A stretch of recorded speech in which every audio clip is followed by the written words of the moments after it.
C'est parti, bonsoir à toutes et à tous. Grâce à Midrashet Yehuda Manitou, on retrouve le Rav Menachem Ackerman pour parler du choc des civilisations. Et chaque cours, on s'attaque à une nouvelle civilisation, où on continue un thème. Et on est impatient de savoir si tu vas continuer le thème d'avant ou tu vas bifurquer sur Pessah déjà. Ouais, alors non, alors tu as raison, c'est une bonne question. En fait, on a annoncé Gog et Magog, c'est en effet Bezrat Hashem la semaine prochaine. Mais comme on s'est arrêté sur Gog et Magog et que j'ai peur qu'après Pessah, il va y avoir Yom Ha'atzmaut et tout, et c'est aussi pas sûr qu'on pourra. Alors je voudrais essayer malgré tout d'avancer sur Gog et Magog avant qu'on ait complètement oublié. Il me reste Bezrat Hashem encore 2 cours. Alors est-ce que la semaine prochaine je ferai? Non, je pense que je parlerai déjà de Pessah. Mais ce qui est pratiquement sûr, c'est que on continuera on prendra des enseignements de Manitou sur la rencontre entre la civilisation égyptienne, telle que c'est marqué dans la Torah, et Israël, vu orienté sur une préparation à la fête de Pessah. Alors, il faut encore que je le prépare, mais Bezrat Hashem, je pense que c'est ce qu'on fera à partir de la semaine prochaine.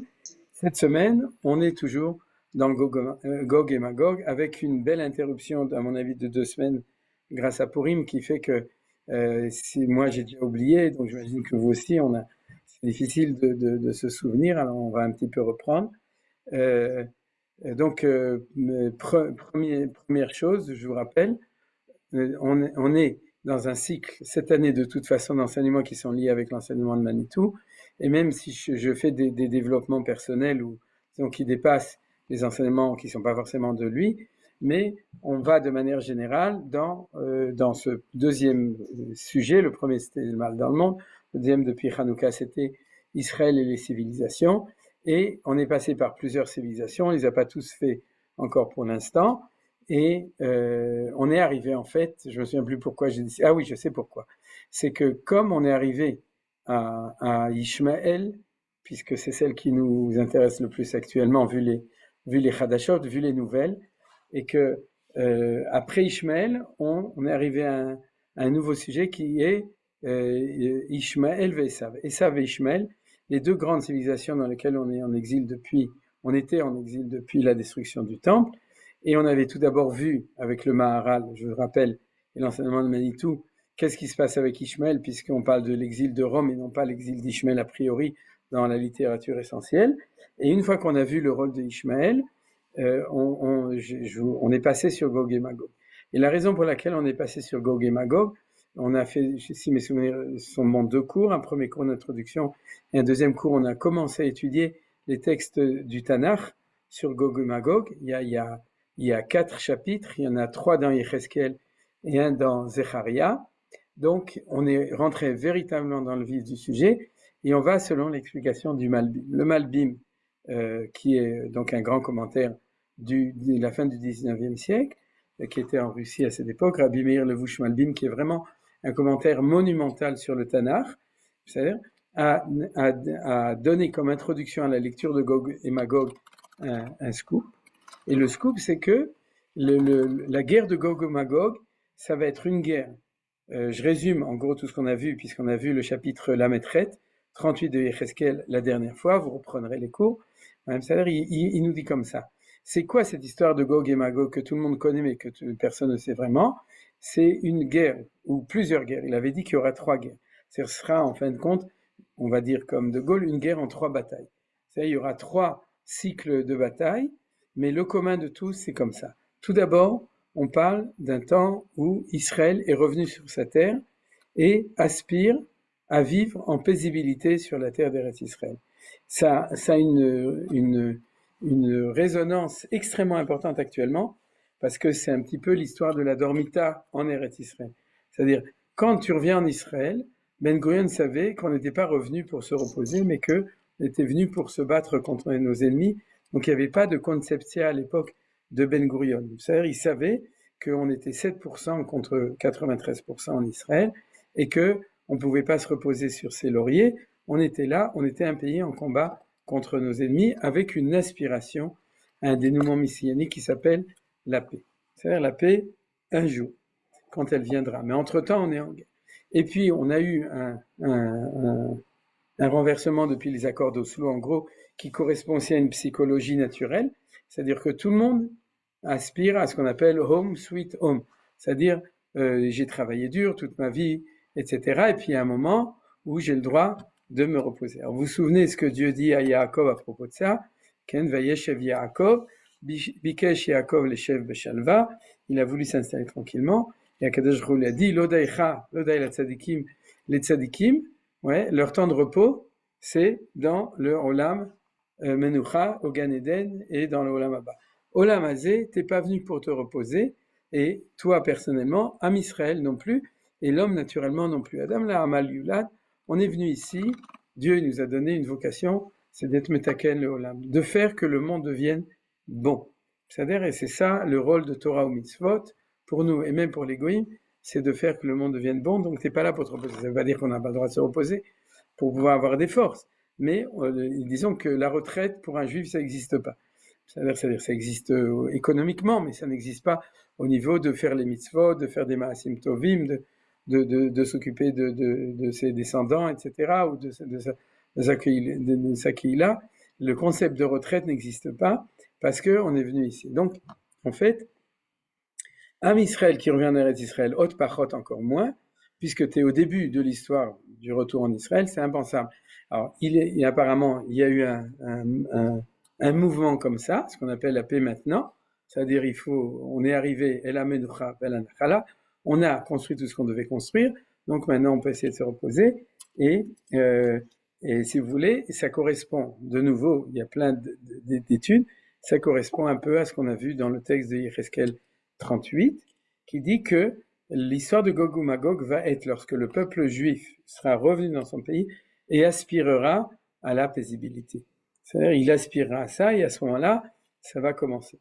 Donc, ça ne veut pas dire que la guerre de Simchat Torah, c'est la guerre de Magog. Gog ou Magog, ça ne veut pas dire que ça l'est pas. C'est-à-dire que c'est pas suffisant, mais en tout cas, il y a une correspondance. Et ce qui est sûr, comme je vous l'ai dit, tous les gens qui veulent dire que la guerre de Gog ou Magog sera une guerre mondiale en dehors d'Israël, ou ce peut être avant l'État d'Israël, c'est faux.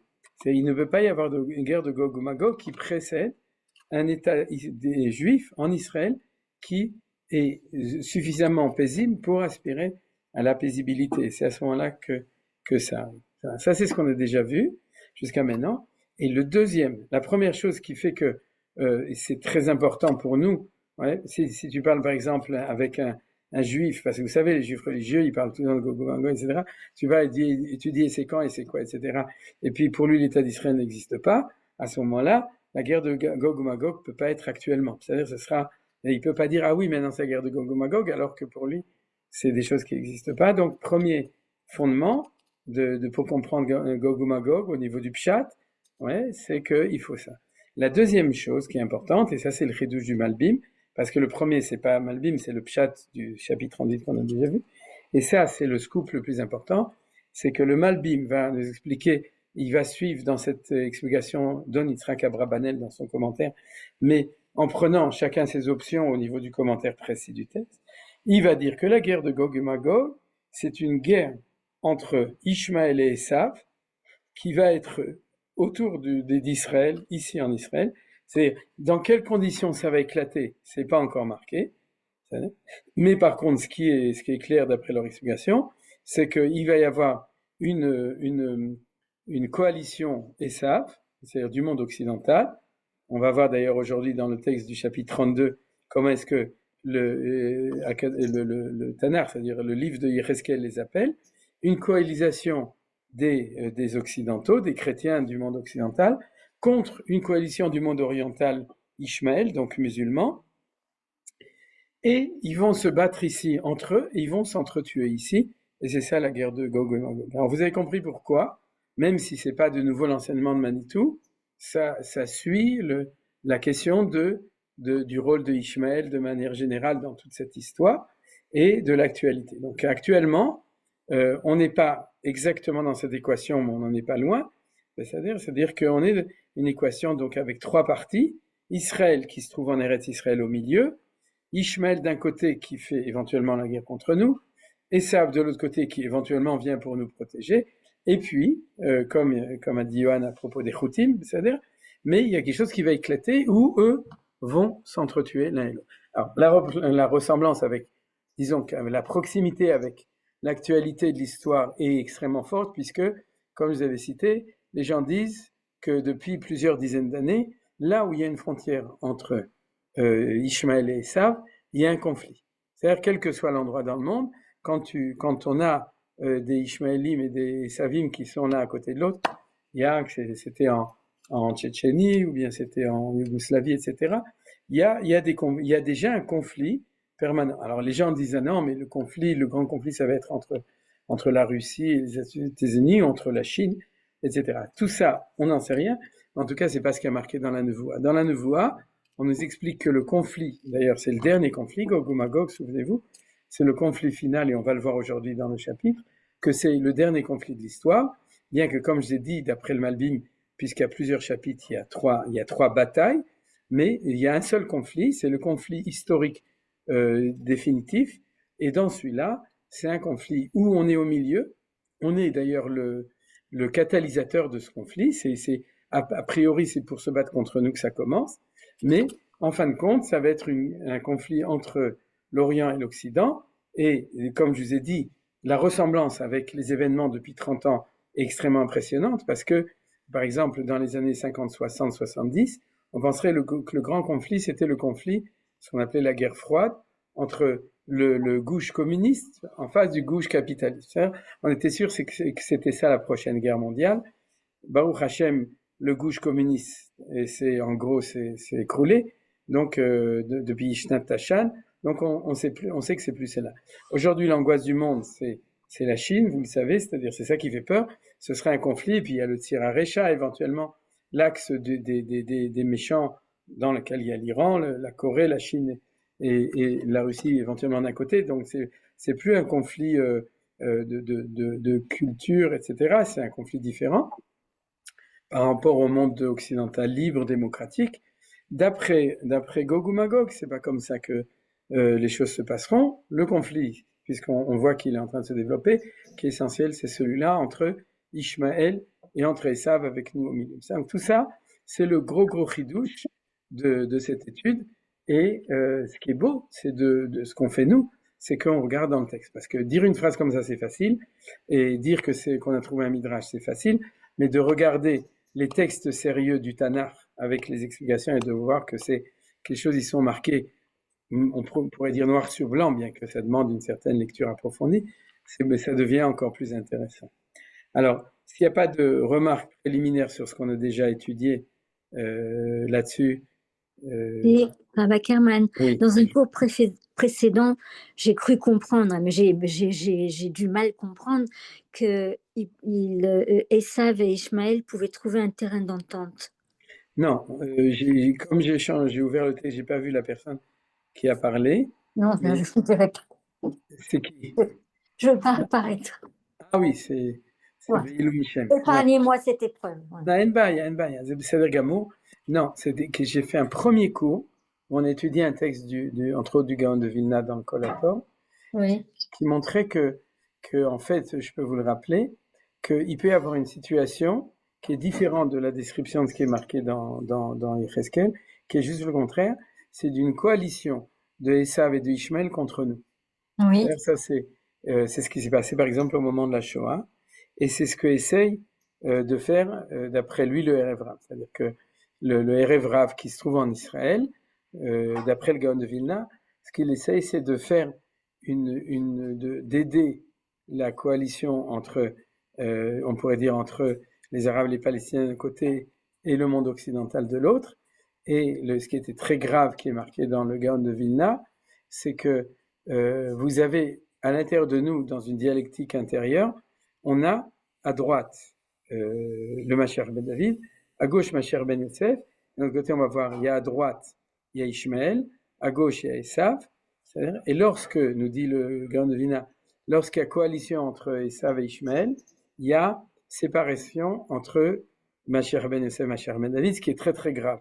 C'est-à-dire, je dirais, si jamais, et c'est pour ça que tous les grands d'Israël, ils parlent de l'urgence, malgré le fait qu'on doit défendre là, ce qu'on considère comme le projet messianique vrai, c'est-à-dire pour nous, c'est pas du tout du côté de Kaplan, en tout cas pour moi personnellement, c'est plutôt du côté de ce qu'il y a actuellement dans le gouvernement, la Knesset et Bezrat Hashem aussi, dans les yeshivot où on enseigne la Torah d'Eretz Israël, de Manitou et tout. C'est-à-dire, on pourrait dire c'est une politique religieuse de droite, on peut le dire et c'est clair. Mais d'un autre côté, quand on est en ce moment en train de s'il y a séparation entre la droite religieuse et la gauche chilonite, disons comme ça, on est en séparation, en gros, risque de séparation entre Yosef et Yehuda. Et si on est en séparation entre Yosef et Yehuda, on renforce la cohésion entre Ishmaël et Esav, et donc c'est très très dangereux. Donc vous comprenez, ça veut dire que si à Kaplan, vous avez des gens qui se lancent des tomates l'un contre l'autre, ou bien à Tel Aviv le jour de Yom Kippour, comme ce qu'il y a eu il y a 2 ans, c'est-à-dire, c'est quand il y a des véritables conflits à l'intérieur de nous, il faut savoir que l'enjeu est aussi d'une coalition, ça renforce la coalition entre Esav et Ishmael. Voilà. D'accord. Ça, j'ai fait un cours entier là-dessus, et c'est un cours qui est important. Donc c'est ponctuel en fait. C'est plus que ponctuel, c'est une option. D'accord. C'est une option. Et le monde occidental, en gros, actuellement, ouais, il est entre les deux. Il y a une partie, par exemple en France, c'est Mélenchon et tout ce que vous voulez, qui est pro-palestinien, qui est pro-arabe, etc. Et puis une partie qui est en train de devenir pro-israélien, comme Baruch Hashem Trump aux États-Unis, et il y en a d'autres qui se réveillent. C'est-à-dire, alors, ceux qui sont pro-palestiniens, ils renforcent la cohésion entre Ishmael et Esav, donc ils affaiblissent notre unité, et ceux qui affaiblissent notre unité renforcent tout ça. C'est pour ça que le Gra est très féroce.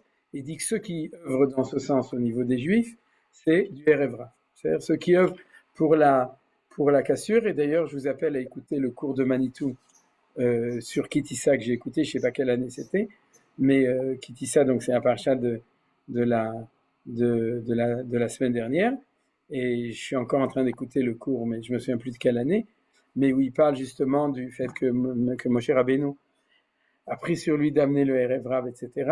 Et il a dit que il y a des signes de reconnaissance du Erev Rav, et il disait toujours, vous serez souvent étonné de savoir que c'est pas toujours ceux que vous pensez qui sont sur Erev Rav, et donc on a un signe du Gaon de Vilna pour reconnaître un Erev Rav. Un Erev Rav, c'est tous ceux qui sont obsessivement en train d'essayer de créer la dissension à l'intérieur du peuple juif entre ceux qui sont du côté de Yosef et ceux qui sont du côté de Yehuda. Ça peut être des Yehudim ou des Yosefim. C'est-à-dire ça peut être des juifs religieux qui sont du côté de Yehuda ou des juifs smolanim de gauche et chilonim qui sont du côté de Yosef, qui font ça. Malheureusement, ça peut être aussi des gens qui sont a priori dans des groupes qui sont en bonne santé, c'est-à-dire, mais qui agissent pas dans le bon sens.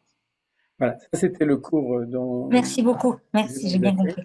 Et du coup, c'est-à-dire, s'il n'y a pas d'autres, alors on va dire tout de suite, donc le Nitzachon Sfainu Sfagana Israël chez Niske, la Shmid la Regula Bed Shavet Kol Ivenu, Garesh et Tsonim Eretz Kotchen, Vashiv Lichbosh Nechel B'chol Chevle Nachalatenu, לשמר על כל חייל מכל צרה וצוקה מכל פגרה, לרפואת הנפש ורפואת הגוף לכל הפצועים וכל הנפגעים במלחמה, לפדיון כל החטופים והשבויים בעזה ברחמים גדולים עליהם, לנקמת דמם של כל החיילים הגיבורים שנפלו במלחמתנו ושל כל הנרצחים ובתוכם יוסף אבנר ונלי ורחל דורן שמקום דמם, כי אתה אדוני לחימנו במלחמותינו, להושיענו להחיש גאולתנו, כמו שכתבת בתורתך, כי אדוני אלוהיכם ההולך עמכם להילחם לכם מאויביכם להושיע אתכם, ונאמר אמן. Alors maintenant on est pardon, je suis allé trop vite. Donc comme je vous dis, on avait étudié le chapitre 38 de Yechesquiel.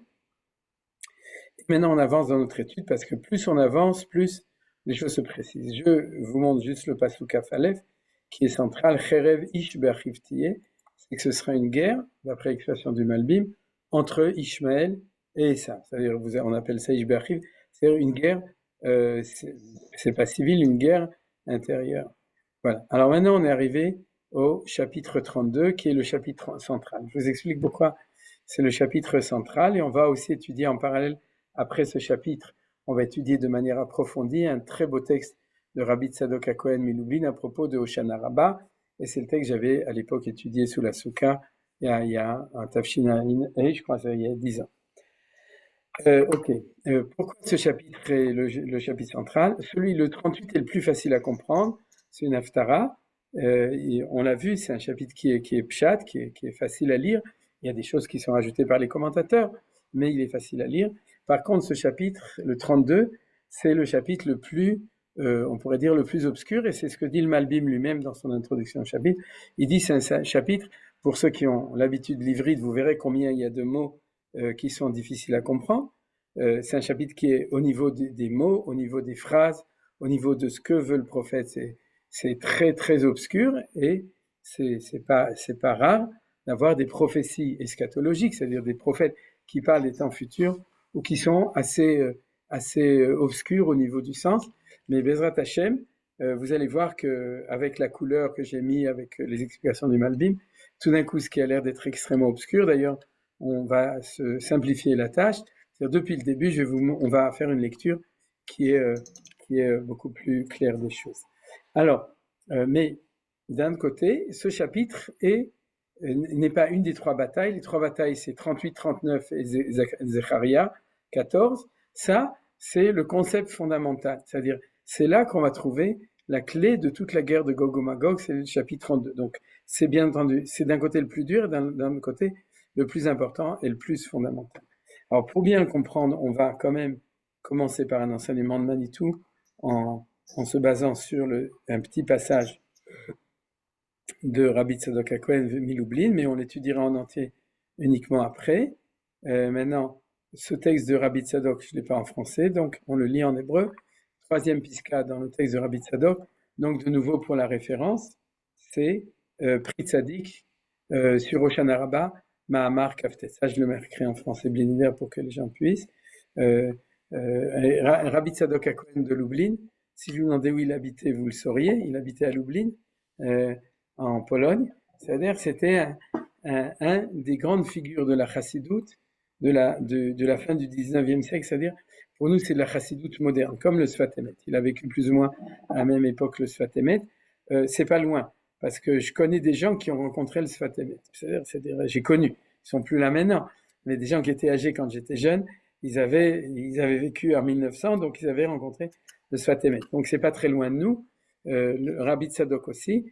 Et au niveau de sa lecture de tout, il est extrêmement moderne.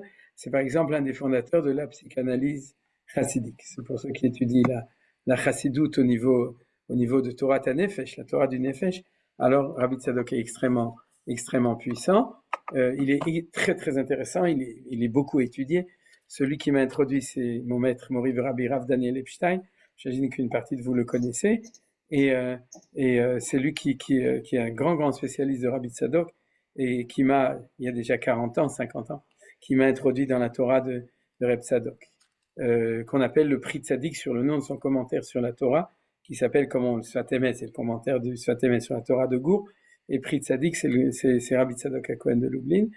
Donc quand je vous dis, il avait une culture universelle, il avait une culture de Torah, pas seulement de Chassidut, mais vraiment absolument global. Il connaissait toute la Torah par cœur, tout, la Gemara, la Mishnah, le Zohar, tout, il connaissait tout par cœur. C'est au niveau de Chochma, c'est le niveau de ce qu'on connaît du Rabbi Lubavitch par exemple. Donc c'est un Gadol B'Israël. Alors dans ce passage-là, alors il dit comme ça, Edom Veishmael, il parle en fait, on verra, il fait une référence directement à ce chapitre 32. C'est pour ça que on va le voir tout de suite après avoir étudié. Mais il dit comme ça, Edom Veishmael. Vechen ou Bechinat Edom Veishmael. C'est-à-dire la dimension de Edom Veishmael. Et c'est d'ailleurs grâce à ce texte que je vous fais le cours. Parce que c'est la première fois que j'étais éveillé à cet enseignement. Amekashrim, Klalut, Ashivim, Umot, Keyadou. C'est-à-dire que il y a 70 nations. Ouais, je crois qu'Yitzhak avait déjà fait référence à la fin du cours d'avant, si tu te souviens bien, qu'il y a 70 nations. Et non, ce qu'il t'avait dit, c'est que Gog ou Magog, ouais, voilà. Et Rabbi Tzadok HaKohen, il le dit. Gog ou Magog en Gematria, ça fait 70. Faites le calcul, c'est-à-dire. Et donc, dans cette lecture-là, c'est vrai que Gog et Magog, c'est la faction Ashkenaz, c'est-à-dire de Esav, c'est-à-dire, et que Ishmael, a priori, il se bat contre Gog qui vient de Magog. Magog, c'est l'endroit d'où il vient, il se bat contre lui. Mais ces grands commentateurs disent non. Gog ou Magog Gematria 70, parce que la guerre de Gog ou Magog, c'est la guerre de toutes les 70 nations, c'est-à-dire c'est la prochaine guerre mondiale qui sera, comme j'ai dit, en Israël, etc. Seulement, qu'est-ce qu'il rajoute? Il dit que tu dois savoir qu'il il y a en effet 70 nations. Mais en fait, il n'y a pas exactement 70 nations. Il y a, il y a 35 nations à droite, 35 nations à gauche, et Israël, c'est le Middle East, ouais, c'est au milieu. C'est comme à la Knesset, on avait une Knesset d'un parlement de 70 membres, à droite 35, à gauche 35, et puis le Rosh Memshala qui est sur la tribune du milieu et qui dirige la séance, ce qu'on appelle dans un Sanhedrin le Avbedin, c'est-à-dire celui qui dirige le Sanhedrin, qui est au milieu, et qui d'ailleurs est au milieu véritablement, parce que s'il y a un vote, c'est lui qui va départager toujours, c'est lui qui va décider en fin de compte des choses, c'est-à-dire il est ce qu'on appelle le fléau au niveau de la balance, c'est-à-dire celui qui est au milieu. Et ça, c'est comme ça que ça se passe, c'est-à-dire que Israël est au milieu, avec 35 membres du Parlement universel mondial à l'ONU du côté droit, et 35 membres du côté gauche. Et dans le ciel, ça se passe de la même manière. Dans le ciel, ça se passe de la même manière, parce qu'il y a un verset que je crois que je ne l'ai pas marqué, où il y a marqué, c'est dans Melachim Bet, où il y a marqué Veraïti, je crois que c'était, je me souviens plus quel est le prophète qui le dit, je crois que c'est Elisha. Ici les souvenirs sont bons, ou un autre prophète, non je crois pas, je sais plus, qui dit Veraïti Bashamaim, Hashev Yoshev al Kisekevodo, que Akadosh Baruch Hu est assis sur son trône, ouais, Ve'asarim Mimino ou Mismol. C'est-à-dire que les anges ont été à sa droite, à sa gauche. Alors il y a un midrash qui parle d'autre chose que ce que je vous dis, mais le pshat, c'est que, et il y a des midrashim qui le disent, que qui c'est ces sarim qui sont à droite et à gauche, puisqu'en fait il a vu le Parlement avec les sarim. Sarim, c'est les princes, ou si vous voulez, c'est les Chavrei Knesset, c'est les membres de l'Assemblée dans le ciel. Alors c'est qui les sarim quand on parle de sarim en général? Oui, c'est comment on appelle ça? Les anges? Les anges tutélaires. Voilà, c'est ça. C'est les anges qui nous laissent pas d'air, ils tuent tout l'air. Et donc, les anges et les sarim, c'est saré ou motaola. C'est-à-dire, et de là, on apprend que dans ce qu'a vu la vision de ce Navi, c'est qu'il a vu Hachem qui était assis, et qu'il a pas une cour, mais il est assis au milieu de son parlement, et son parlement, il est à droite et à gauche de lui, ce qui est un chidouche. C'est-à-dire que même chez Akadosh Baruch Hu, il y a une démocratie, et dans ce parlement démocratique, il y a les partis de droite et les partis de gauche, comme dans tous les pays du monde où il y a la droite et la gauche.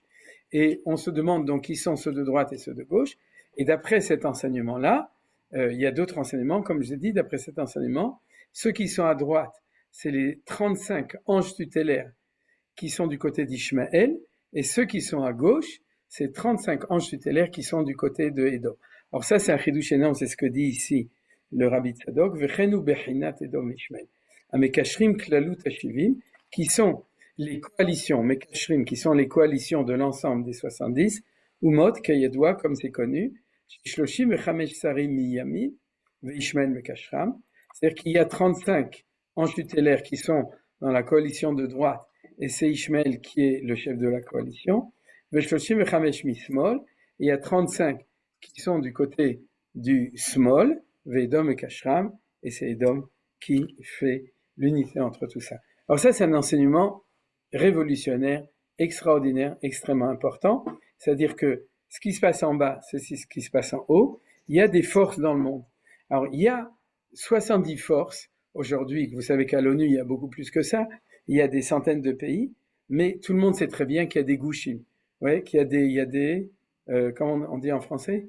Le gouche... les blocs. Des blocs. Voilà, il y a différents blocs. C'est pour ça que l'ONU est complètement bloqué. Vous avez remarqué, c'est qu'il y a différents blocs. Il y a les non-alignés, les alignés, les pays riches, les pays pauvres, les pays sous-développés, etc. Mais en gros, aujourd'hui, on le sait très bien, sauf que le compte n'est pas exactement 35 contre 35. Mais en gros, vous avez un bloc Ishmaël et un bloc Esav. C'est-à-dire, c'est les deux grands blocs. Ça ne correspond pas encore exactement, mais ça se met en place de plus en plus, c'est-à-dire, c'est les deux blocs du monde. Alors, pourquoi 35-35? Ça, c'est des chiffres mystiques. C'est-à-dire que au niveau du fait que 6 et 70, il y a 35-35, et d'ailleurs, je vous rappelle que c'est vrai pour le Parlement de Dieu, c'est vrai pour l'ONU, et c'est vrai pour le Sanhedrin, puisque un Sanhedrin, il n'a pas 120 membres, il n'a pas 70 membres, il a 71 membres. Vous l'avez étudié tous dans la Mishnah de Sanhedrin. Vous savez que dans la Mishnah de Sanhedrin, il y a marqué qu'il y a 70 membres du Sanhedrin, mais il y a le Avbedin qui est au-dessus de lui et qui complète à 71. Donc, normalement, si jamais il y a une situation d'ex-aequo entre les deux tendances naturelles, vous aurez 35 d'un côté, 35 de l'autre. Dans les élections en Israël, c'est 50% d'un côté, 50% de l'autre, mais ça prouve qu'il y a véritablement deux blocs, c'est-à-dire celui de droite, celui de gauche. Pourquoi de droite, pourquoi de gauche? Je vais tout de suite vous dire comment Manitou va l'expliquer, mais en tout cas, au niveau des nations, celui de droite, c'est Ishmaël, celui de gauche, c'est Esav. Et ça se voit de plus en plus que c'est eux qui sont ceux qui centralisent chacun des deux blocs, et c'est déjà ce qu'on a vu la semaine dernière. C'est-à-dire que dans chacun des deux, du côté de Gog, qui est celui de gauche, donc il va y avoir une coalition, dans celui de Ishmaël, il va y avoir une coalition, et comme apparemment il y a ex-aequo au niveau spirituel des deux, donc il y en a 35 d'un côté, 35 de l'autre, Israël au milieu, Akadosh Baruch Hu au milieu dans le ciel, et le Havedin dans le Sanhedrin à Jérusalem, Bimera, quand il sera reconstitué ici. Vous savez qui était le Havedin et le Nassi, c'était Hillel et Shammai. En fait, il y en a deux. C'est-à-dire, il y en a un qui est Havedin et un qui est Nassi. C'est ce qu'on appelle les Zugot dans Pirkei Avot. Vous savez, c'est Hillel et Shammai, Shmaya Vaftalion, Yossi ben Yoézer, etc. C'était les Zugot, parce qu'il y en a un qui était Nassi et l'autre qui était Havedin. Shammai était Havedin, Hillel était Nassi. Et c'est eux qui étaient au niveau central. Juste pour faire allusion pour les Mekoubalim, si vous avez 70 plus 2, ça fait Gematria Chesed, et c'est le nom de Akadosh Baruch Hu de 72 lettres A. C'est-à-dire vous avez ici exactement, dans le Sanhedrin en bas, une représentation de cette révélation du nom de Hachem Yud-Kevavkei le plus haut, qui s'appelle Ain Bet, le nom de 72 lettres. Donc tout ça, c'est ce qui est marqué ici. Et donc maintenant, ce qui nous intéresse, c'est qu'on va très bien comprendre, puisqu'il parle de la guerre de Gog ou Magog, que, en fin de compte, c'est comme ça que les choses ils vont se dénouer, parce que dans cette guerre où tout le monde va se rassembler, ce sera clair qu'il y aura la coalition de droite et la coalition de gauche. C'est-à-dire, si vous voulez, on va lire encore, on va, on va lire juste cette phrase, Vechenu galut shelanu. Et ainsi notre exil, Mishnehem de qui est Edom echiv et Bet Hamikdash, parce que Edom a détruit le Bet Hamikdash, Vishmael yeshlo shlita beret Israël, et Ishmael il a comment ça s'appelle, la possession sur Eretz Israël pendant les 2000 ans d'exil, comme c'est marqué dans le Zohar HaKadosh à la fin de Parashat Vayera. Or, qu'est-ce qui est marqué là-bas? C'est que comme Ishmael, c'est important, a une Brit Mila, c'est un texte du Zohar que la plupart des gens connaissent. C'est le Zohar demande pourquoi est-ce que quand le pays est vide d'Israël, c'est Ishmael qui prend possession dessus. De nouveau, ça n'a pas été constant pendant les 2000 ans, mais en fin de compte, il s'avère que la plupart du temps, c'était Ishmael, que ce soit les Mamelouks, les Turcs, les Arabes et tout, c'était eux qui étaient en Israël. Et le Zohar HaKadosh demande pourquoi. Il dit parce que pour être en Israël, il faut faire la Mila, c'est-à-dire, et que comme Ishmael, ils sont pas Arélim, ils sont pas hors la loi, ils sont au contraire, ils ont la Mila, c'est-à-dire, donc c'est eux qui ont ce mérite pour être les propriétaires entre guillemets ou les possesseurs de la terre d'Eretz Israël quand elle est vide du peuple juif. Et le Zohar demande pourquoi est-ce que leur mérite c'est quand la terre est désolée et elle est vide, parce qu'elle dit que comme ils font une Mila qui n'est pas la Mila avec Priya, c'est-à-dire qui n'est pas la Mila juive, à ce moment-là, le Zohar dit ça s'appelle une Mila récanite, c'est-à-dire c'est une circoncision qui est vide, et comme elle est vide, ils ont droit à Eretz Israël quand Israël est vide. Vous comprenez? C'est pour ça que plus on ne prend pas possession d'Eretz Israël, plus Ishmael a une ta'ana de propriété sur Eretz Israël. Plus on s'installe, et plus naturellement, ils perdent leur mérite de Brit Mila récanite, et donc automatiquement, ils découvrent qu'il y a d'autres pays pour eux, et pas d'Afka Eretz Israël. Donc, on reprend ce que dit Rabbi Tzadok HaKohen, oui, et dans notre galoute, on avait des problèmes avec Ishmael et des problèmes avec Israël. Alors, tout le monde dit, parce qu'il y avait des Juifs en Occident et des Juifs en Orient. Dit le Rabbi Tzadok, non. C'est parce que le rôle de Esav, c'est de détruire le temple et de nous envoyer en exil, et le rôle de Ishmael, c'est de nous garder la terre tant qu'on n'est pas là, c'est-à-dire de la prendre. Et comme chacun des deux a un rôle pendant les 2000 ans d'exil, donc on a des problèmes avec chacun des deux parce que chacun pense qu'il a une réussite de suprématie sur Israël qui lui donne le droit d'un côté de nous prendre chez lui, mais d'un autre côté de nous oppresser un maximum. Voilà, c'est ça qu'il est en train de dire ici. Ushlitat shne haemunot ema bechol haolam, et la shlita, donc la royauté ou la shlita, c'est-à-dire la shlita de ces deux croyances, elle remplit le monde entier, vous le savez. C'est-à-dire que on sait aujourd'hui que bien qu'il y a l'Extrême-Orient, et même en Extrême-Orient, il y a l'islam a avancé et la chrétienté a avancé, c'est-à-dire les Philippines, la Corée, le Pakistan, etc. Donc, tous ces pays qui sont ou devenus ou musulmans ou bien chrétiens, c'est-à-dire il y a, en fin de compte, les deux grandes religions, comme non pas par hasard, qui vont avoir la shlita sur le monde pendant ces 2000 ans d'histoire.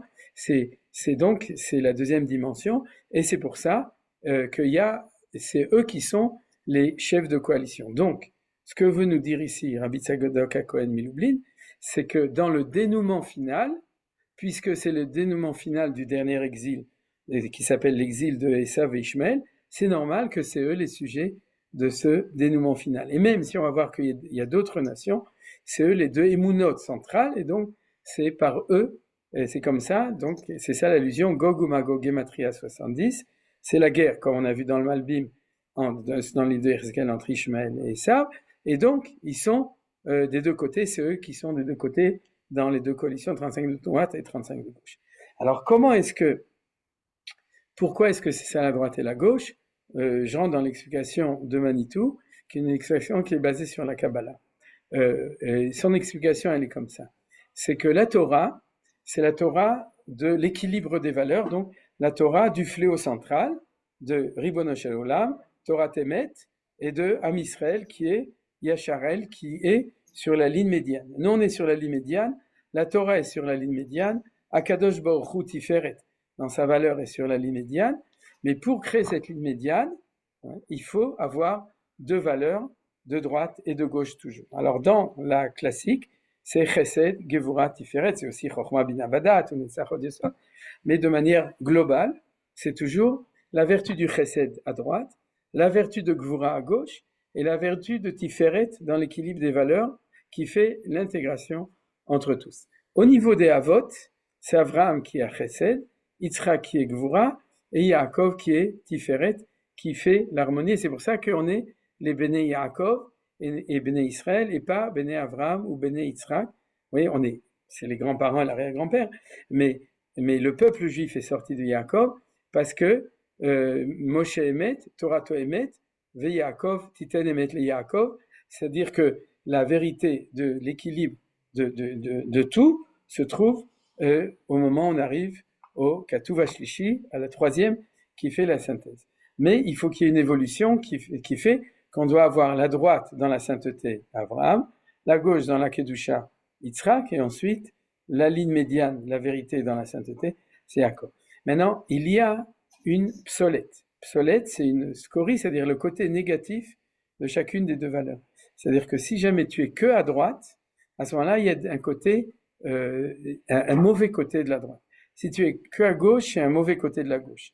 La gauche, qui sont les gvurot, le mauvais côté, c'est une trop grande rigueur, ou une rigueur qui est appliquée dans des cas où il ne faudrait pas l'appliquer. Par exemple, on tue tout le monde, c'est-à-dire où la loi, c'est que la rigueur. C'est ce qu'on appelle la gevura.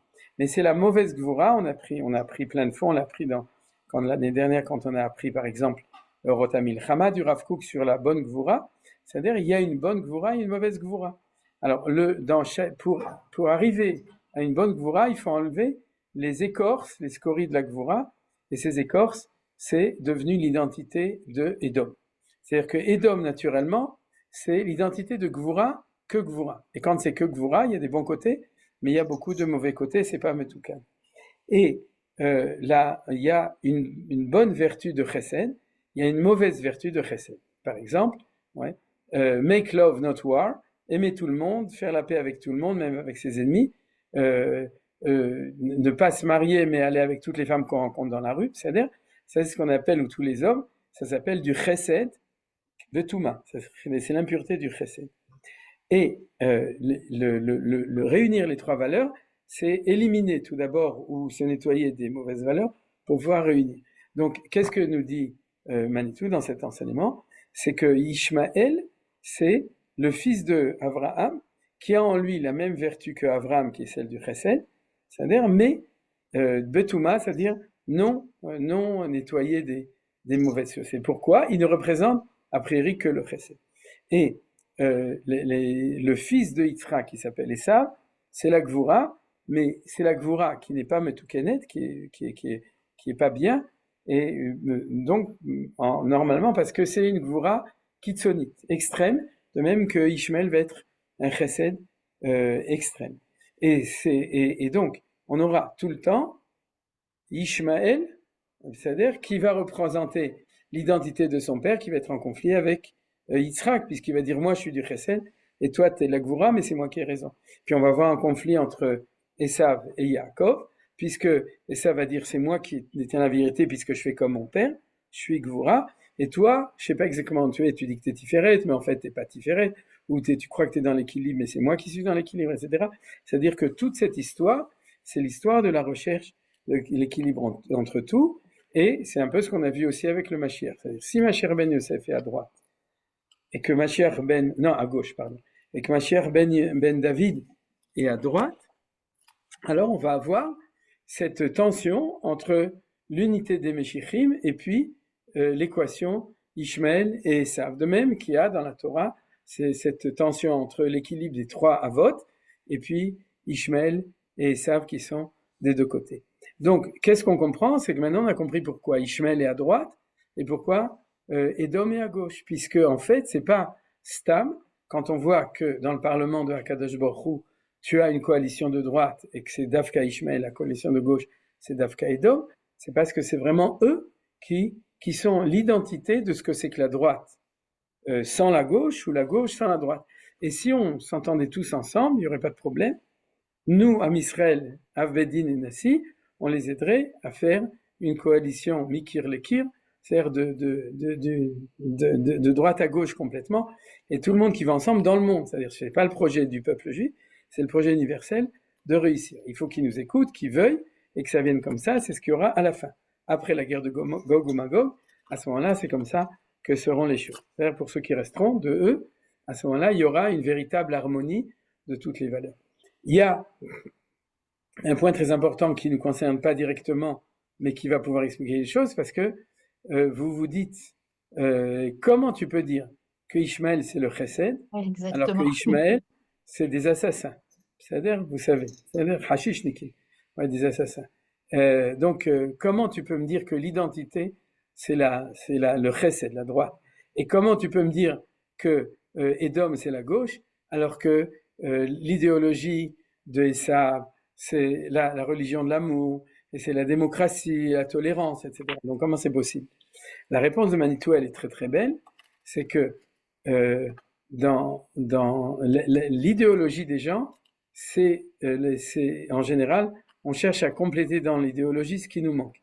C'est-à-dire quelqu'un qui est trop gentil, il va avoir une idéologie de rigueur. Quelqu'un qui est trop rigoureux, trop coléreux, par exemple, ou trop pointilleux, il va avoir une idéologie de tolérance, d'amour, etc. Donc il nous dit, l'Occident a choisi comme religion et ensuite comme religion philoniste, ce qu'on appelle l'humanisme, d'accord? Il a choisi l'idéologie de ce qui lui manquait, c'était le chesed. Pourquoi? Parce que la nature de Esav, c'est la rigueur, c'est la structure, c'est la loi romaine, c'est l'organisation de tout ça, et puis c'est aussi shvichut damim, ce fait de tuer tous les gens avec qui on n'est pas d'accord, c'est ce qu'a fait Esav dans toute son histoire. Mais quand il a choisi une religion dans la Torah, où tout est dans la Torah, il a choisi la religion de Ishmaël, c'est du côté Ishmaël. Vous vous souvenez qu'on avait vu que Manitou avait expliqué qu'il s'était marié avec la fille de Ishmaël. Et quand Ishmaël va choisir une idéologie, pour l'instant elle est religieuse, dans la Torah, puisque tout est dans la Torah, il n'y a pas d'idéologie humaniste. Si, pour Esav c'est l'humanisme, et pour Ishmaël c'est le choménisme. C'est-à-dire, mais mais il est toujours dans la religion, mais il va prendre une religion de Salah Hadin, c'est-à-dire de la rigueur, pour espérer d'équilibrer comme ça sa vertu de chesed. Alors c'est quoi le chesed de Ishmaël? C'est le chesed, c'est pas seulement la gentillesse, c'est le contraire de la structure, c'est l'antistructure. On dit Midat HaChesed en Kabbalah, c'est Itpashtut B'Gvul, c'est l'expansion sans gvulot. Par contre, gvulot, c'est la même chose, c'est faire des structures. L'Occident est structuré et l'Orient est instructuré. Il aime habiter dans les déserts avec une tente qui est ouverte de tous les côtés. C'est-à-dire, le temps n'existe pas, l'espace n'existe pas. Ouais, et d'ailleurs, Yado Bakol Yad Kolbo, la propriété privée n'existe pas. Ouais, on peut voler aux autres parce que le Lotignov, c'est le défect, le problème congénital d'Ishmaël, de même que l'Otirtsar, c'est le problème congénital de Esav, comme on se souvient du Midrash, quand Dieu a proposé la Torah à toutes les nations, c'est ce problème qui ont fait qu'ils n'ont pas accepté parce que c'est leur nature profonde, non pas leur idéologie, mais leur nature profonde. Donc maintenant, on a très bien compris ce qui se passe. Ishmaël est véritablement du côté du chesed, mais pas d'une manière metoukenet, c'est-à-dire du tout, et Esav est véritablement du côté du din, de la gvura, mais pas de manière metoukenet, et nous, on est au milieu. Donc maintenant, on a compris comment est-ce que se fait cette guerre de Gog ou Magog, c'est qu'il n'y a pas d'autre idée dans le monde. Ou bien tu es dans l'idée de droite, c'est-à-dire les chassadim, ou bien tu es dans l'idée de gauche, ou bien tu cherches l'équilibre, mais tu ne veux pas le chercher en Israël. Il n'y a qu'en Israël où il n'y a pas besoin de chercher une religion, une idéologie qui est contraire à nous, puisque on est dans le Emet du milieu. Donc notre Torah, c'est Torah Emet, elle nous correspond. C'est pour ça que la Torah correspond que à Israël, le Goy chez la Torah, etc. C'est-à-dire que le non-juif qui étudie la Torah est en danger, puisqu'il n'arrivera jamais à la Torah Emet. Il ira toujours à la Torah qui l'équilibre, mais donc c'est une Torah déséquilibrée.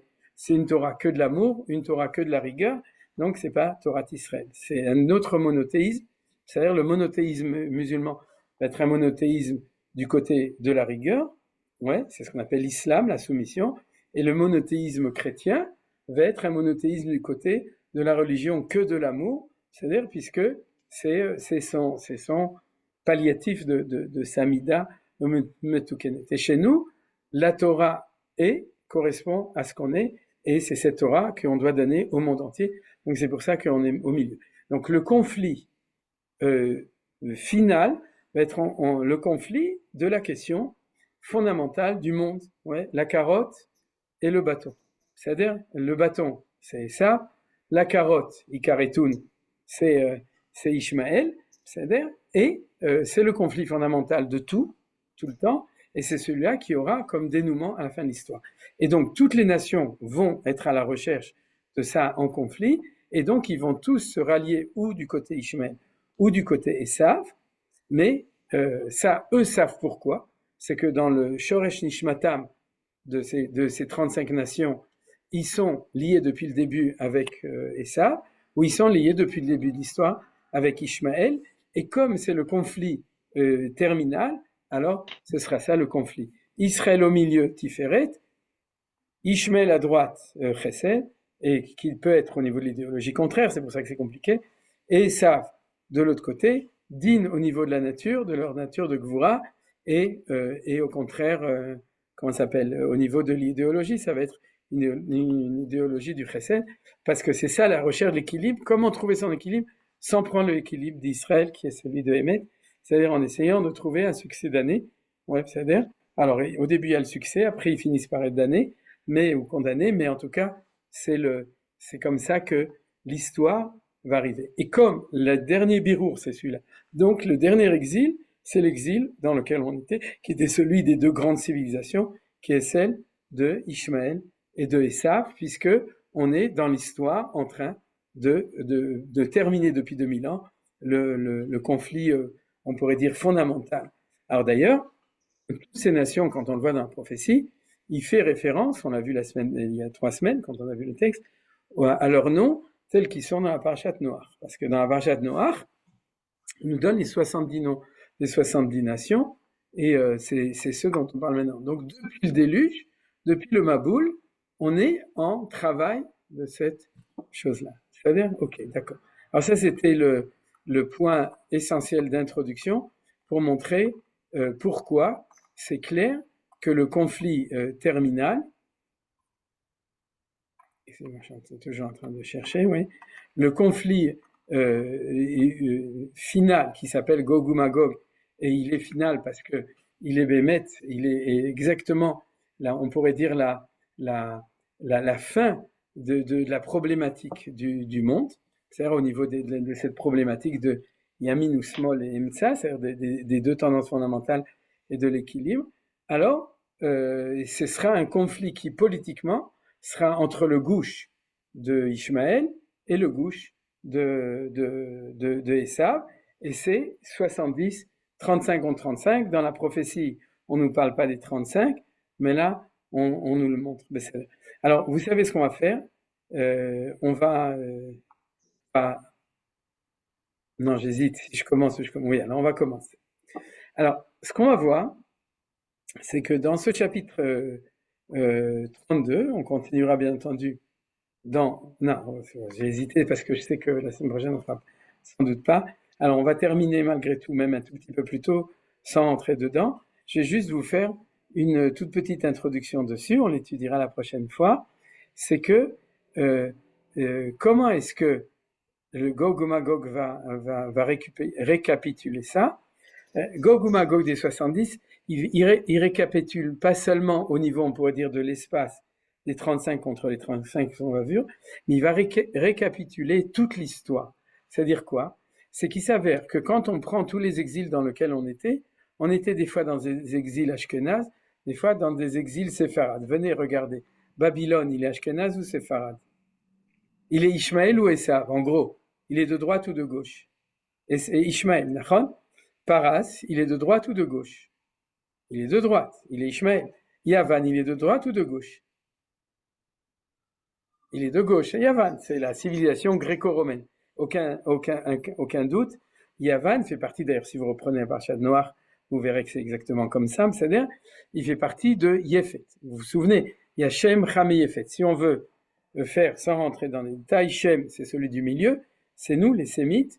Cham, c'est Ishmaël, et Yefet, c'est ça. C'est-à-dire, au niveau de Parashat Noach, c'est comme ça que ça va se diviser. C'est pour ça que Noach a 3 enfants, c'est-à-dire, mais ça va ensuite se développer, bien entendu. Il y a des Sémites qui deviennent arabes, et puis il y a des Hamites qui vont devenir de l'autre côté, éventuellement, mais en gros, c'est aussi cette division de Shem, Cham et Yefet, c'est aussi Ishmaël, Esav et Israël. C'est pour ça qu'ils sont antisémites, parce que on est les Shemim dans ce sens-là, qu'on représente la tradition de Shem ve'Ever, celle qui a donné la ligne médiane avant Israël.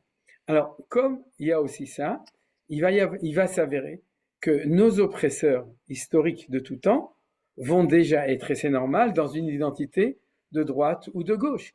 Ou ils nous ont oppressés parce qu'ils étaient de droite, ou ils ont oppressés parce qu'ils étaient de gauche, mais en tout cas, c'était une fois comme ça, une fois comme ça. Et donc, dans la guerre, c'est le cœur de ce chapitre 32, dans cette guerre interbloc entre ce bloc et ce bloc-là, vont apparaître en fin de compte, tous les acteurs de l'histoire.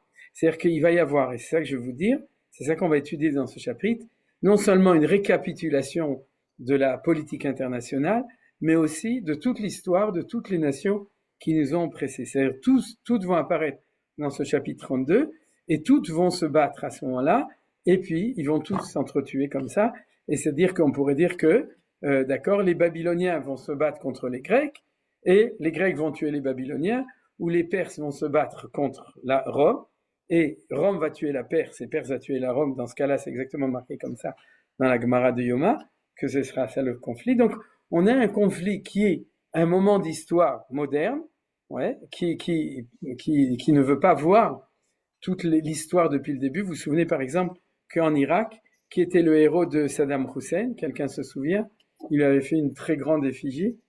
C'était qui? Vous savez ou non? C'était Nebuchadnezzar Melech Babel.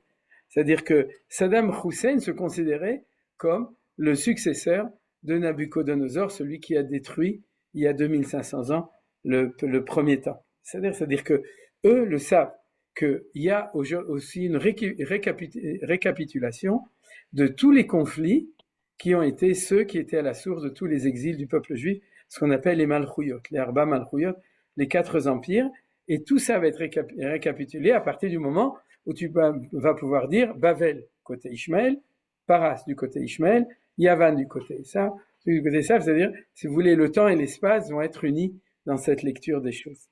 Ça, c'est pour vous donc nous introduire à cette lecture précise qu'on aura de la prophétie de Yecheskel. Et Bezrat Hashem, la prochaine fois, j'espère qu'on n'aura pas oublié tout ce qu'on a dit aujourd'hui, on le verra dans le texte. Dans ce texte, c'est dans le texte de Rabbi Tzadok.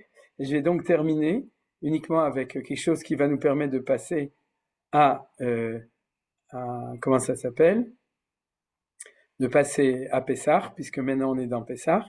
C'est un enseignement que j'ai entendu d'un ami à moi qui s'appelle Yitzhak Hada, professeur Yitzhak Hada. J'imagine que une grande partie de vous le connaissent. Et une fois, on a étudié un Chavruta, il m'a montré ça et j'ai beaucoup aimé. Et donc, je vous le montre. Ah zut, c'est marqué ou c'est pas marqué? J'espère que je l'ai marqué. Voilà. J'ai marqué que c'est Yitzhak Hada. Au moment de la sortie d'Égypte, le moment décisif où on est sorti d'Égypte, c'est le moment de minuit, le soir de Pessah, le 15 Nissan, vous savez, ce qui a marqué Vayi Bachatzi Alayla. Vous voyez, Vayi Bachatzi Alayla, Vashem Ikol Bechor Be'eretz Mitzrayim, Mi Bechor Paro Al Yoshev Al Kiso, Vad Bechor Ashifra Asher Achar Echaim. C'est-à-dire, c'est que Dieu, il a en fin de compte, à minuit, il y a eu Makat Bechor.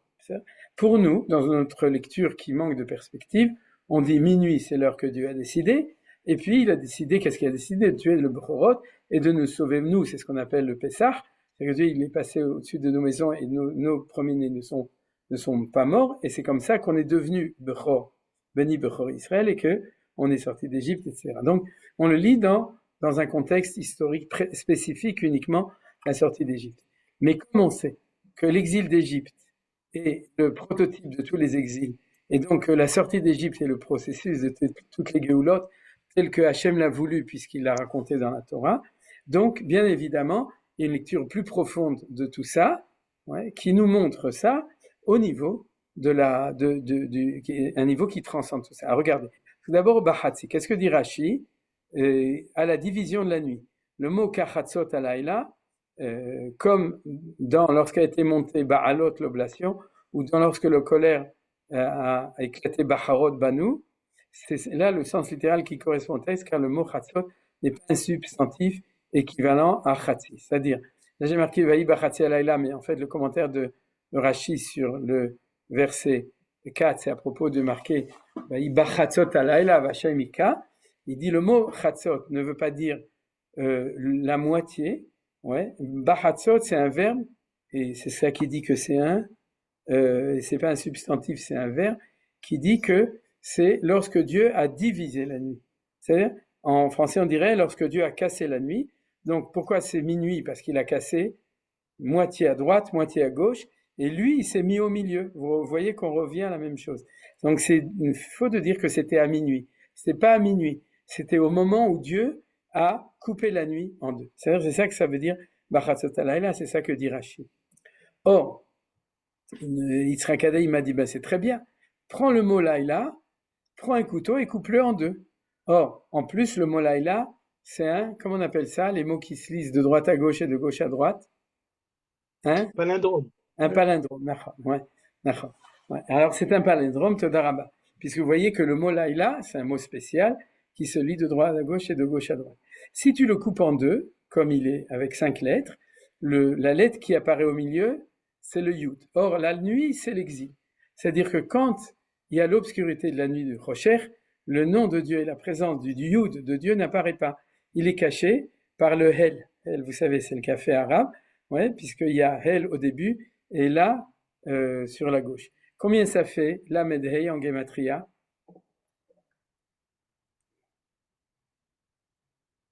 35. J'avais 35, voilà. C'est-à-dire que le mot Halayla, c'est 35 à gauche, 35 à droite, et le Yud de Akadosh Baruch Hu au milieu. Tant qu'on était dans l'obscurité de la galoute, de la nuit, le Shem Hashem Nistar, il n'apparaît pas parce qu'on est dans la nuit. Qu'est-ce qu'a fait Hashem? il a pris la nuit, comme dit Rashi, il a coupé en deux, il a mis à droite les 35 de Esav, ouais, à gauche ou à droite les 35 d'Ishmael, à gauche les 35 de Edom, et grâce au fait qu'il les a séparés, qu'il les a cassés et qu'il a séparés, alors bien obligé d'aujourd'hui de lui parler. Et apparaît Shem Havaya, le nom de Akadosh Baruch Hu, c'est-à-dire le Yud qui est au milieu.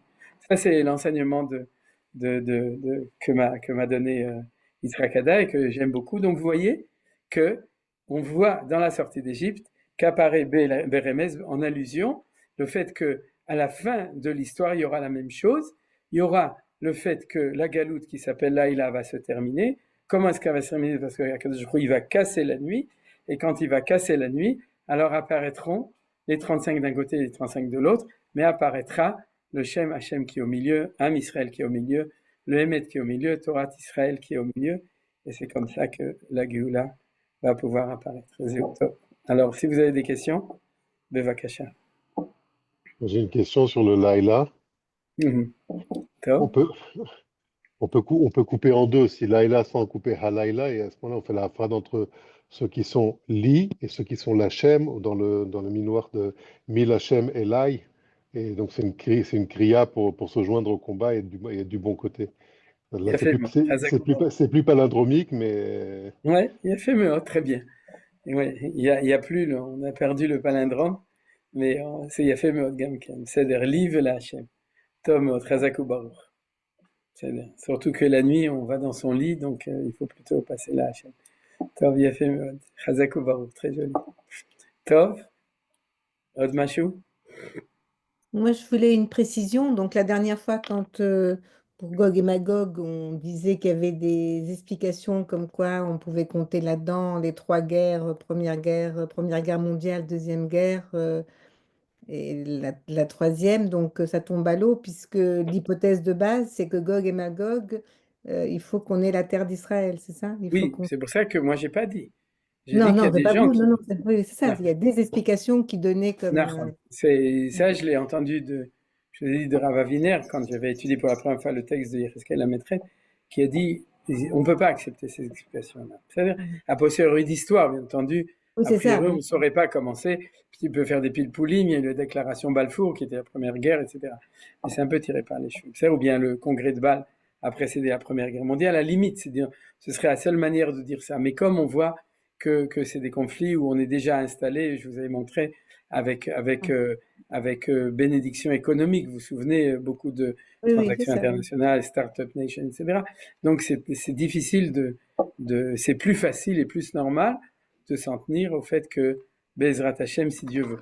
De toute façon, je vais vous dire un truc, vous inquiétez pas, c'est-à-dire pour le peuple juif, ça va bien se passer. On aura peur, mais on sera pas... On n'est pas vraiment menacé par la guerre de Gog et Magog. C'est le conflit qui va éliminer, où il y aura élimination mutuelle des 35 contre les 35. Ouais, c'est là. Ouais. Moi, je me demandais pourquoi on dit toujours Gog et Magog. Si Magog c'est le pays, c'est Gog chez Magog. Moi, c'est Gog veut Magog. Magog. C'est une très bonne question. Parce que dans le Passouk, c'est Gog Meretz Magog. Biom Bo Gog Meretz Magog. Donc, j'ai pas de réponse. C'est-à-dire où le fait du pays où il vient est important.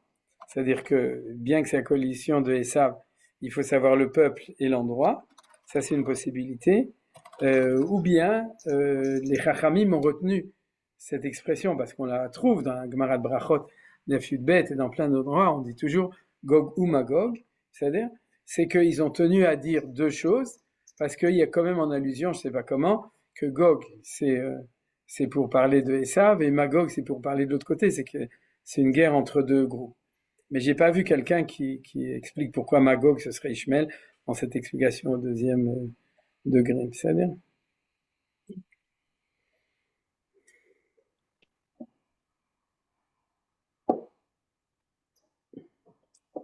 Bonjour. Bonjour Youssef. Bonjour. C'est hors sujet. Je cherche désespérément des cours sur les Alba Patriotes, sur les quatre Shabbatot avant Pessah. Regarde, quelqu'un qui écrit des jolies choses, c'est Reisner, tu connais? qui est en même temps Talmid Chacham et en même temps businessman, tu connais? Non. Il habite à Los Angeles et à Jérusalem. Et Ratz Katzvi, c'est Tzvi Reisner. Regarde des livres qui s'appellent Ratz Katzvi. Il a tout. Il a le drash, le sod. Et Zemeon Me'anien. Il a écrit des choses là-dessus qui sont Son intéressantes. nom, c'est encore Rav. Et Rav Tzvi Reisner. Et tous ces livres s'appellent Ratz Katzvi. Et Me'on Me'anien, c'est facile à les trouver en principe. Maintenant, à part ça, tu as le Bnei Issachar, il parle pas de ça? Je sais pas. Quoi? Probablement. Je n'ai pas Ouais. regardé. Et puis dans les Sifrei Chassidut, il y a en général, il y a sur chacune des quatre parashiot, c'est-à-dire Sfat Emet, Pri Tzadik, etc. Il y a des jolies choses qui sont marquées. Mais je connais pas un livre mamash qui donne un hara sur. En fait, c'est une question. Comment ça se fait que le mois de Hadar, c'est le seul mois de l'année où on a des parashiot spéciales? C'est-à-dire Merci. Ken. Je crois que Yoshua, il voulait dire quelque chose. Bonjour Yoshua. Moi, j'ai une petite question. Un témoignage d'un Mekoubal qui dit Gog ou Magog, c'est la Corée et la Corée du Nord, puisque les deux pays portent le même nom. En fait, moi, j'ai une question et je n'arrive pas à comprendre l'intention d'Akadosh Baruch Hu dans Gog ou Magog. Pourquoi est-ce qu'il a besoin de Gog ou Magog? Et la question que je souhaiterais poser, c'est est-ce que Gog ou Magog ne serait pas le moyen pour Akadosh Baruch Hu de réunir toutes les nations autour d'Israël, puisqu'on va dire qu'Elohim, c'est 86, les deux lettres, Yot et He, ça fait 15, donc il reste 71, Israël est au centre, 35, 35. Et est-ce que ce ne serait pas le moyen pour Akadosh Baruch Hu de permettre à Israël la finalité, c'est de transmettre la Torah aux nations? Est-ce que ce n'est pas cet événement qui... C'est exactement comme ça. C'est-à-dire que dans la mesure où ce qu'on a établi aujourd'hui, tu considères que le conflit fondamental, c'est toujours le conflit du Hémet. C'est-à-dire que un conflit conjugal, si jamais ça ne se termine pas par un divorce, mais par un shalom bayit, c'est que on pourra analyser quand on est en conflit, oui, le projet d'unification entre les deux. C'est-à-dire, pourquoi, ouais, d'accord, par exemple, la femme qui dit « j'en ai marre », il est trop gentil, il distribue son argent à tout le monde, il passe son temps à faire des mitzvot, et puis il n'y a plus de structure à la maison, personne ne s'occupe des enfants, et le budget pas truc. Traduction, la femme, elle est du côté des gvurot, et le mari, il est du côté des chassadim. Des fois, ça va être le contraire, c'est-à-dire, et quand ils vont réussir à faire shlom bayit, c'est-à-dire, c'est qu'ils vont réussir à faire le yichud entre leurs chassadim et leurs gvurot. Comme c'est le projet de Emet, donc il commence par un conflit. C'est-à-dire, chaque véritable chose commence par l'opposition des deux forces qui cherchent comment trouver leur harmonie. Mais tant qu'ils refusent le principe d'harmonie, qui est le principe de la Shrina ou de Israël, Vedavak Beishto, Shrina Benem, etc., c'est-à-dire, tant qu'ils refusent d'accepter que le principe d'harmonie se trouve dans la Torah et dans Israël, ou en tout cas dans la Torah d'Israël et pas dans la Torah telle qu'ils l'ont pris pour eux comme on a vu aujourd'hui, ils vont jamais réussir à le trouver. Mais donc il va y avoir opposition, et à l'intérieur d'Israël aussi, à la droite et la gauche, et dans une famille, et partout il y aura. Mais comment on sait que c'est Marloket chez Imamash, c'est-à-dire le Shem Shekin Marloket qui est véritable, c'est quand on se rend compte que c'est le défi, disons, ultime. Alors, il va, de manière paroxyste, Gog ou Magog, il va arriver à un conflit total de tout ça. Comme par hasard, lorsqu'Israël a le moyen, puisqu'il revient en Israël, de donner le fléau du fléau, c'est-à-dire de donner la clé de l'équilibre à condition qu'ils veulent l'écouter. Nous, de plus en plus, sont là. Pour l'instant, elle nous manque un peu parce qu'on n'est pas complètement dans notre identité, mais les goïms savent déjà qu'on est ici et qu'on représente ça. Donc, ils vont venir pour se battre parce qu'en fait, ils viennent parce que inconsciemment, ils attendent qu'à la fin du conflit, comme tu as dit, il y aura une harmonie universelle. C'est-à-dire, Zebemet Kachaye. Et c'est pour ça qu'il n'y a pas d'autre conflit définitif et c'est pour ça que je ne suis pas d'accord avec ce qu'il a dit ce Mekoubal, Anilodama Koreito, est-ce que c'est Koreito, Batsafon ou Badarom, mais en tout cas, il y a tellement de choses qui sont dites et qu'on peut amener des gématriot, des midrashim et tout, mais si tu veux, cette étude, c'est du solide. Tu comprends? C'est-à-dire que c'est une étude qui est basée sur une logique de l'histoire. Et c'est pour ça que, même si Manitou l'a pas dit, je sais, j'ai pas de texte, mais c'est bien évidemment, c'est une lecture qui suit une lecture cohérente du processus d'histoire de manière générale. Parce que tu dis qu'on ne sait pas quel est le nombre de nations exactement, et 70, c'est aussi les 70 facettes de la Torah. Donc derrière Gog-Magog, est-ce qu'on ne peut pas considérer que c'est la réception de la Torah pour l'humanité tout entière? Absolument, absolument. Sauf qu'il y a 71 facettes. C'est-à-dire, il y a 70 facettes qui seront 35 du côté Chassadim, 35 du côté Gvurot, et une facette qui est celle de Hashem Echad ou Shemo Echad. C'est-à-dire, c'est l'unité de toutes les valeurs. Et cette unité, c'est le 71e. C'est-à-dire, ou le 13e, quand on parle de 6 et de 6, Vav avec et ensuite le Echad qui est au milieu, etc., etc. C'est toujours comme ça. Top. Merci. Azakou Baruch. Encore une petite question encore, si c'est possible. Bien sûr. On a parlé des 70 facettes, donc c'était aussi les 70 manières d'être homme. Est-ce qu'il y a des textes ou des études qui essaient de retrouver ou de distinguer ce que sont ces 70 facettes ou ces 70 particularismes? Je ne connais pas. Mais en tout cas, c'est sûr que ce serait très intéressant. Je dirais, tout d'abord de définir, c'est comme ça. C'est-à-dire, par exemple, quelqu'un qui dira, bon, tu sais, par exemple, il y a dans les aftipus et les archétypes humains, il y a, par exemple, chez les hindous, il y a Pitta, Kapha, etc. Il y a trois choses. Et puis, il y a aussi d'autres systèmes qui lient avec les 4 éléments, l'air, le feu, etc. Les gens qui sont plus comme ça, qui sont plus comme ça. C'est-à-dire qu'on a toujours cherché à trouver des identités ou des groupes d'identités au niveau du caractère des hommes.